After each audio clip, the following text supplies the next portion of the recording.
নমস্কার, শুভ সন্ধ্যা। বসুধার কথায় আপনাদের স্বাগত।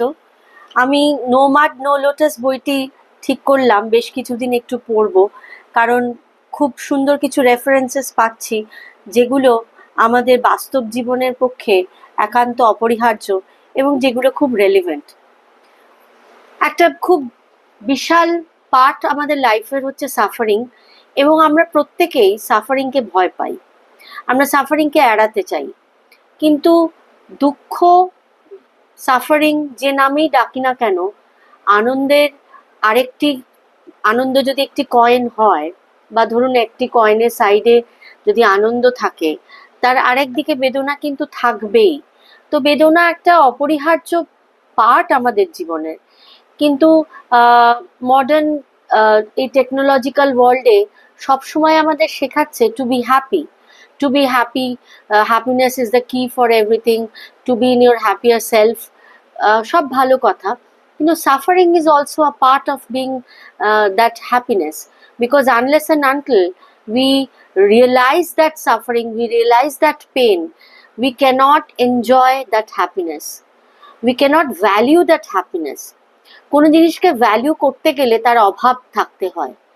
আনন্দের অভাব থাকলে তবেই কিন্তু গিয়ে আমরা সেই আনন্দের যে গুরুত্ব, সেই জীবনে যে খুশির গুরুত্ব, জীবনে যে সদর্থক থাকার গুরুত্ব, আমি বলছি না কেউ যেচে দুঃখ ডেকে আনুক বা যেচে দুঃখে পা দিক, কিন্তু দুঃখের সিচুয়েশন যখন আসে বা দুঃখ যখন আমাদের জীবনে আসে, তাকে অ্যাকসেপ্ট করে নেওয়া, সেই অ্যাকসেপ্টেন্সের কথাই কিন্তু এই বুদ্ধিস্ট ফিলোসফি বা বিভিন্ন ফিলোসফি কিন্তু বারবার করে আমাদের শেখাচ্ছে। আমরা রবীন্দ্রনাথের গানেও বারংবার পেয়েছি যে তিনি নিজেই জীবনে কত দুঃখ পেয়েছিলেন, এবং একটা গানের লাইনে তিনি বলছেন যে দুঃখই হোক তব বৃত্ত মহান, অর্থাৎ তোমার সম্পত্তির তোমার দুঃখ হোক, অর্থাৎ এই শোক, এই কষ্ট, এই দুঃখ, এই সমস্তই কিন্তু জীবনের একটা পার্ট, এবং এই জীবনের এই পার্টকে অ্যাকসেপ্ট করে নিয়ে এগিয়ে যাওয়াই কিন্তু জীবনকে ভালোবেসে এগিয়ে নিয়ে যাওয়াই কিন্তু বুদ্ধিমত্তার পরিচয়। I cannot be choosy to accept only the good things of life. একটা রাস্তায় যখন আমরা হাঁটি, সেই রাস্তায় তো আমাদের কাছে চয়েস থাকে না যে সামনে কি আছে কি নেই, যা থাকে আমাদের কিন্তু অ্যাকসেপ্ট করে নিতে হয়। তো Thich Nhat Hanh বলছেন, most people are afraid of suffering, but suffering is a kind of mud to help the lotus flower of happiness grow. There can be no lotus flower without the mud. আরেক জায়গায় উনি বলছেন, we all want to be happy, and there are many books and teachers in the world that try to help people to be happier, yet we all continue to suffer. Therefore, we may think that we are doing it wrong. Somehow, we are failing at happiness. That isn't true.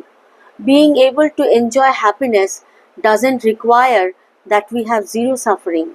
In fact, the art of happiness is also the art of suffering well. When we learn to acknowledge, embrace, and understand our suffering, we suffer much less. Not only that, but we are also able to go farther and transform our suffering into understanding, compassion, and joy for ourselves and for others. Transformation of suffering. It is very important. One of the most difficult things for us to accept is that there's no realm where there is only happiness and there's no suffering. That doesn't mean we should despair. Suffering can be transformed. As soon as we open our mouth to say suffering, we know that the opposite of suffering is already there as well. Where there is suffering, there is happiness. According to the creation story in the biblical book of Genesis, God said, "Let there be light."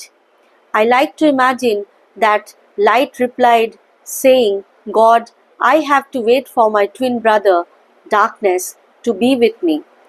I can't be there without darkness." God asked, "Why do you wait? Darkness is there." Light answered, "In that case, then I am also already there." If we focus exclusively on pursuing happiness, we may regard suffering as something to be ignored or resisted. We think of it as something that gets in the way of happiness, but the art of happiness is also, at the same time, the art of knowing how to suffer well.